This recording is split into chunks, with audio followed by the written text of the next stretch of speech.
Welcome again to Rough Diamond Recipes. Today's recipe is a subscriber suggestion. They wanted to see a Chinese takeaway style vegetable curry.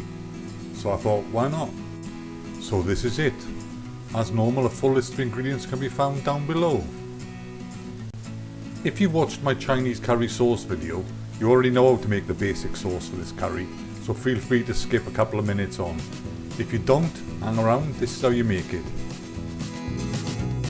Okay, the first thing we do is heat the butter and oil in a suitably sized pan, and when it's nice and hot, add the onions and apple and mix through. Continue to fry the apple and onions until they start to soften, and then it's time to add in the curry powder and mix through.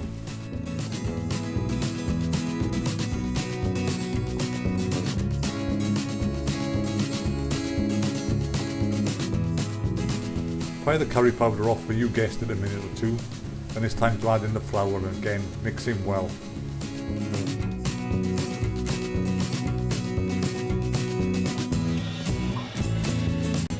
Continue to fry the mixture until the flour is well amalgamated, and it's time to add in the stock, splash at a time.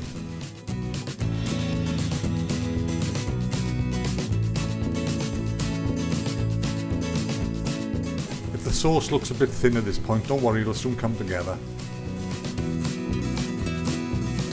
The next thing we add to the pot is the grated cream coconut and soy sauce.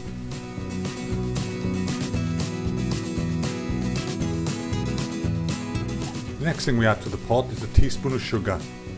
Then bring the sauce up to a simmer and allow it to simmer for 5 to 10 minutes. And when the 10 minutes is up, it's out with a stick blender and blend into a fine sauce.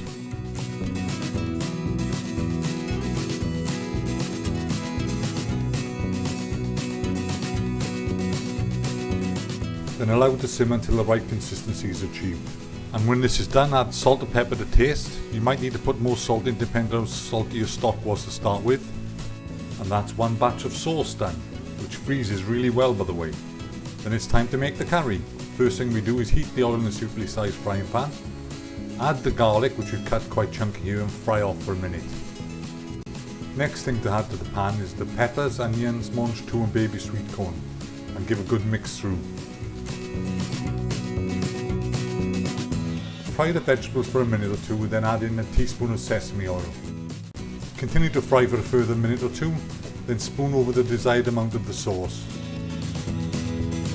Continue to cook until the sauce is piping hot and serve. Hope you enjoyed this recipe. Feel free to subscribe, share and like, and hopefully we'll see you soon again on the next one. Bye for now.